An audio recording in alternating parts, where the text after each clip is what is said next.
Chinese rocket launch made headlines recently. Its giant, 30-meter long, 23-ton first stage began falling from orbit, and it was going to come down somewhere. It could impact anywhere between latitudes 42 degrees north and 42 degrees south, which included most of the US, Southern Europe, the Middle East, India, China, even Australia. Then, stories started to appear as to whether the US would try to shoot it down. So, could they have?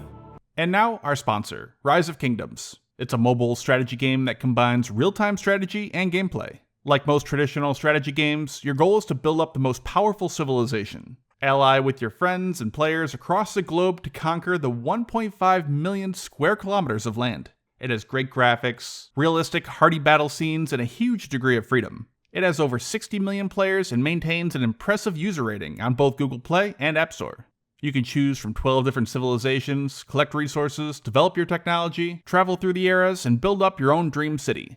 And the newly released Viking civilization, with Ragnar Lodbrok, a legendary Viking hero, and Bjorn Ironside, leading the Viking warriors to conquer the lands. So go down, click on the link in the description, and you'll get a civilization change coupon. On top of that, use gift code rokvikings to get in-game rewards. But you have to hurry, it's only available through June 28th. And they're currently holding a contest in the second link below, giving away an iPhone 12 Pro Max, an iPhone 12 Pro, and an iPhone 12, and a lot of in-game resources. So go, check it out right now before it's too late. Again, Rise of Kingdoms. The Long March 5 is the largest rocket China currently operates. It can put roughly 25 tons into orbit around the Earth, making it comparable to Russia's Angara A5, Proton-M, and an expendable Falcon 9, where it doesn't save fuel to land the booster. Unlike other versions of the Long March 5, the Long March 5B doesn't have an upper stage. The payload is just mounted to the top of the booster. Most rockets have a smaller upper stage, which kicks in after the much larger first stage uses up its fuel. Since this happens real early in the flight, it's easy to predict where that first stage will come down. This is why most spaceports make sure there's an open ocean or unpopulated land to the east. Kennedy Space Center and Cape Canaveral have the Atlantic Ocean to the east. The new SpaceX launch facility in Boca Chica, Texas has the Gulf of Mexico. Russia's Baikonur launches northeast over the unpopulated areas of Kazakhstan, etc. But since this giant booster rode the whole trip up into orbit, and traveling at orbital speeds of 28,000 kilometers per hour, it could come down anywhere. Typically, those stages are purposely deorbited. It will flip around and burn its engine so it can control where it's going to land, again, into an unpopulated area.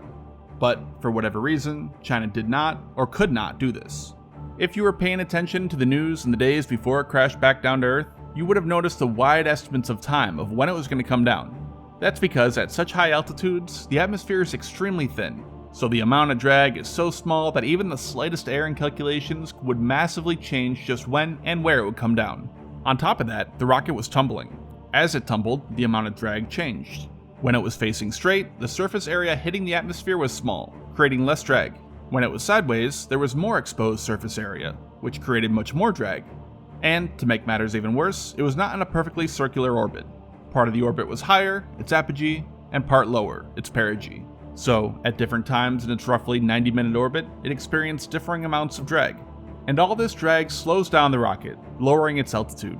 As it gets lower, the atmosphere becomes thicker, meaning even more drag, all until it finally comes down. When it gets lower, it becomes much more easy to predict just when it will fall back down to Earth. Looking at the predictions over time of when they thought it would come down showed just how much more accurate it became over time. At first, estimates had a range of over a week. Then it was narrowed down to days, and finally hours.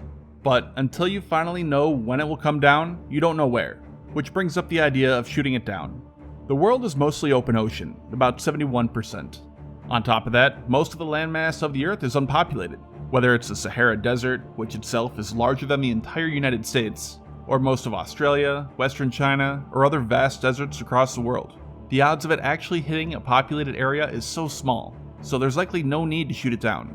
Plus, as mentioned, you don't know exactly where it's going to come down. You really won't have an accurate enough area until less than an hour before impact, when it's low enough in the altitude where atmospheric drag is so great it's going to pull it down soon. So moving ships around or getting missile defenses ready in time to take a shot will be nearly impossible. But let's say somehow you knew, or just happened to be in the perfect position to shoot it down. Shooting it down just a few minutes before impact wouldn't actually be that hard. Rocket boosters are not very aerodynamic, unlike a warhead from an ICBM, or a hypersonic, or even supersonic missile which is designed to slice through the air. As it falls deeper into the atmosphere, it's going to slow down from that orbital speed of 28,000 kilometers per hour to a subsonic speed of 400 to 600 kilometers per hour. The US space station Skylab, which was actually just a converted S-4B rocket stage of the Saturn V, re-entered the atmosphere uncontrolled, like China's Long March 5B. When it actually impacted the Earth, it was traveling at only 270 miles per hour, or about 430 kilometers per hour. That is significantly slower than the cruise speed of jet aircraft. And obviously, surface-to-air missiles to shoot down jets have been around for over 70 years now. So, something like an SM-6 missile should easily be able to hit it.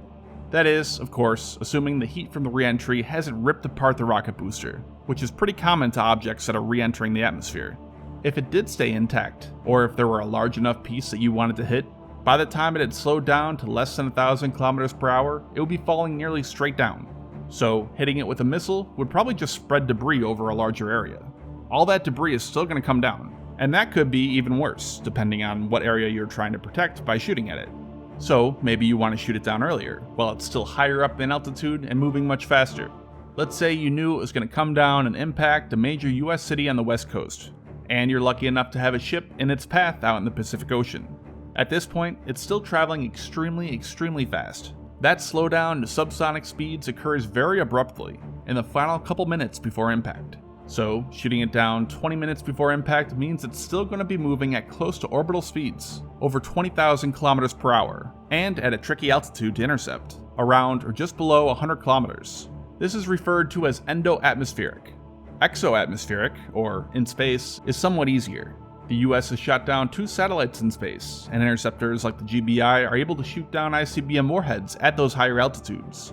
It's easier to predict as drag is minimal, so the trajectory isn't changing much. At much lower altitudes, or atmospheric interceptions, this becomes easier as well, as atmospheric drag has significantly slowed down the target. But that in-between area is difficult. It's one of the many reasons making intercepting hypersonic weapons so difficult. It's in that weird in-between altitude where it's not fully down deep in the atmosphere, but not fully in space either. The US does have THAAD and SM-3, both capable of shooting down warheads in this region, but a rocket stage, especially one tumbling, would make this task significantly harder. It's difficult to say whether these weapons would be successful, but likely no. It's just too unpredictable.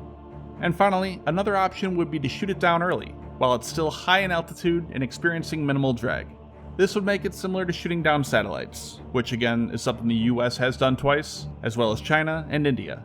But again, the problem is, at this point, you have no idea where it's going to crash into, so there's really no good reason to shoot it down. The odds of it hitting a populated area are so slim that it doesn't even make sense to try. Going back to those predictions, its estimates ranged over several days.